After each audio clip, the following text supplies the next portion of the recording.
ഇത് കാണുമ്പോൾ എന്തിൻ്റെ ഒരു പൊടിയാണെന്ന് തോന്നുന്നില്ലേ? അതെ, ഇതൊരു ടൈപ്പ് പൊടി തന്നെയാണ്. ഇതിൻ്റെ പേരാണ് ഒരു പൊടിമാസ്. എന്തുകൊണ്ടുള്ള പൊടിമാസാണ് എന്ന് നമുക്ക് പോകുമ്പോൾ പറയാം. ഇത് വെറുതെ ചോറിൻ്റെ കൂടെ കഴിക്കാം, അതല്ലെങ്കിൽ വെറുതെ കഴിക്കാനും നല്ല സൂപ്പർ ടേസ്റ്റുള്ള ഒരു അടിപൊളി പൊടിമാസാണ് ഇന്നത്തെ ഐറ്റം. അപ്പോൾ എന്തുകൊണ്ടാണ് നമ്മുടെ ഈ പൊടിമാസ് ഉണ്ടാക്കണതെന്ന് നോക്കാം. അതിനായിട്ട് ഇതാ നമ്മുടെ താരം ചക്കക്കുരുയാണ് കേട്ടോ. ചക്കക്കുരു ഇതാ ഇതുപോലെ അങ്ങോട്ട് തോല് കളഞ്ഞെടുക്കുക. ആ ബ്രൗൺ കളറൊക്കെ അവിടെ തന്നെ ഇരുന്നോട്ടെ. ജസ്റ്റ് ആ കട്ടിയുള്ള വൈറ്റ് കളർ പാർട്ട് മാത്രം കളയുക. എന്നിട്ട് അങ്ങനെ ഒരു 10-15 ചക്കക്കുരു എടുക്കുക. എന്നിട്ട് അത് ആ കുക്കറിലിടുക. ഇതിലിപ്പോൾ ഞാൻ അത്യാവശ്യം ഒരു 10-25 എടുത്തിരുന്നു. കുറച്ച് വേണ്ടവരെ കുറച്ചെടുത്താൽ മതി. ഇത് ക്വാണ്ടിറ്റി നല്ലോണം ഫീൽ ചെയ്യും. എന്നിട്ട് ഈ ചക്കക്കുരു മൂടുന്ന വിധത്തിൽ നമ്മൾ നന്നായിട്ട് കുറച്ച് വെള്ളം ഒഴിച്ചു, ആവശ്യത്തിന് ഉപ്പിട്ടു. എന്നിട്ട് കുക്കറിൽ വെച്ചിട്ട് ഒരു വിസിൽ, മാക്സിമം 2 വിസിൽ, അതിൽ കൂടുതൽ വരുത്തേണ്ട ആവശ്യമില്ല. ഇപ്പോൾ ഇതാ ഒരു വിസിലേ വരുത്തിയിട്ടുള്ളൂ. ഇപ്പോൾ ഇതാ നമ്മുടെ ചക്കക്കുരുവൊക്കെ സൂപ്പറായിട്ട് റെഡിയായി വന്നിട്ടുണ്ട്. അപ്പോൾ ഇതിൻ്റെ വെള്ളമൊക്കെ കളഞ്ഞ് നമുക്കവിടെ വയ്ക്കാം. എന്നിട്ട് ഇതൊന്ന് തണുത്ത് കഴിഞ്ഞാൽ മിക്സിയുടെ ജാറിലേക്ക് ഇതുപോലെ ഇട്ടിട്ട് ഒന്ന് പൊടിച്ചെടുക്കുക. വേണമെങ്കിൽ കുറച്ച് തരിയോട് കൂടി തന്നെ വയ്ക്കാം. ഞാൻ കുറച്ച് തരിയോട് കൂടിയാണ് ഇത് ഉണ്ടാക്കിയിട്ടുള്ളത്. അപ്പോൾ ഇതാ അതിങ്ങനെ പൊടിച്ചെടുത്ത് വന്നിട്ടുണ്ട്. കണ്ടോ, ഞാൻ ഇത്തിരി തരിയൊക്കെ വെച്ചിട്ടുണ്ട് കേട്ടോ, കടിക്കാൻ വേണ്ടിയിട്ട്. അല്ല, നിങ്ങൾക്ക് നല്ലോണം ഫൈനാക്കണമെങ്കിൽ അങ്ങനെയും ചെയ്യാം.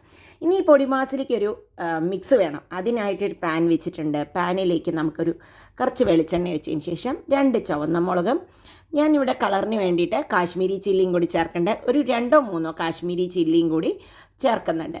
നിങ്ങൾക്ക് നല്ല എരിവ് വേണമെങ്കിൽ കുറച്ചും കൂടിയൊക്കെ ഇടാം. ഇനി അതിലേക്കൊരു 2.5 ടേബിൾ സ്പൂണോളം ഉഴുന്നുപരിപ്പാണ് ഇട്ട് കൊടുക്കുന്നത്. എന്നിട്ട് ഈ ഉഴുന്നപ്പരിപ്പിനെ ഒരു മീഡിയം ഫ്ലെയിമിൽ വെച്ചിട്ട് നന്നായി അങ്ങോട്ട് ഉഴുന്നപ്പരിപ്പും നമ്മുടെ ഈ മുളകുമൊക്കെ നന്നായി ഫ്രൈ ചെയ്ത് വരണം. ഭയങ്കര ഹൈ ഫ്ലെയിമിൽ വെച്ച് വറക്കരുത്. അപ്പോൾ ഉള്ളു വേവാതെ പുറമേ മാത്രം ബ്രൗൺ കളറായി മാറും.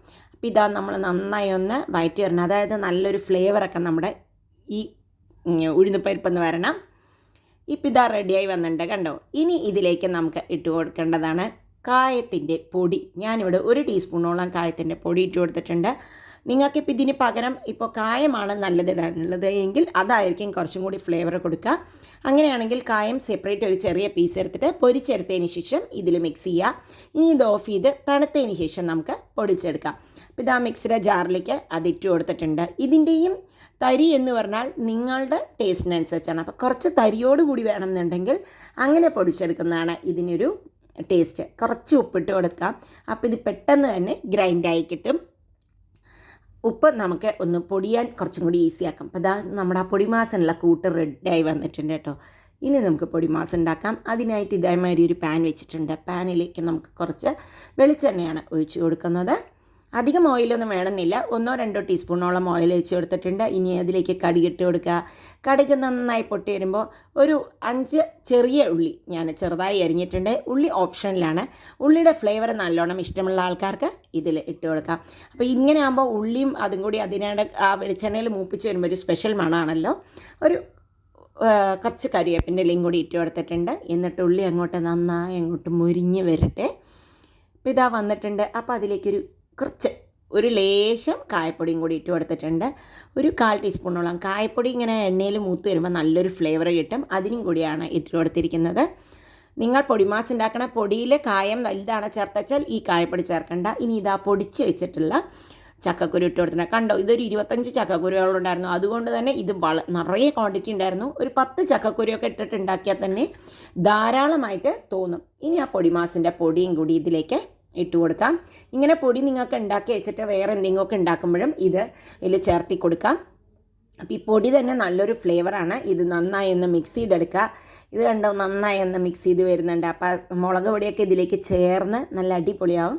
ടേസ്റ്റ് ചെയ്തപ്പോൾ ഉപ്പ് കുറവായിരുന്നു. അതുകൊണ്ട് തന്നെ ഉപ്പ് ചേർത്തി കുറച്ച് നേരം ഇങ്ങനെ ഇളക്കിയിട്ടുണ്ട്. ഒരു 5 മിനിറ്റോളം ഇങ്ങനെ ഇളക്കി കൊടുത്തിട്ടുണ്ട്. അപ്പോഴാണ് ആ പൊടിമാസിനുള്ള ചക്കക്കുരുവിൽ എല്ലാ മസാലയും പിടിക്കുക.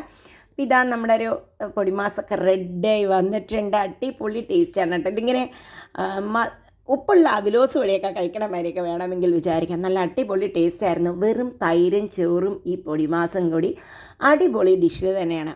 അപ്പം നിങ്ങളൊന്ന് ഉണ്ടാക്കി നോക്കൂ, അഭിപ്രായങ്ങൾ അറിയിക്കൂ. ഈ വീഡിയോ ഇഷ്ടപ്പെട്ടാൽ ഒന്ന് ഷെയർ ചെയ്യുമല്ലോ. വീണ്ടും അടുത്ത വീഡിയോയുമായി വരാം. ബൈ.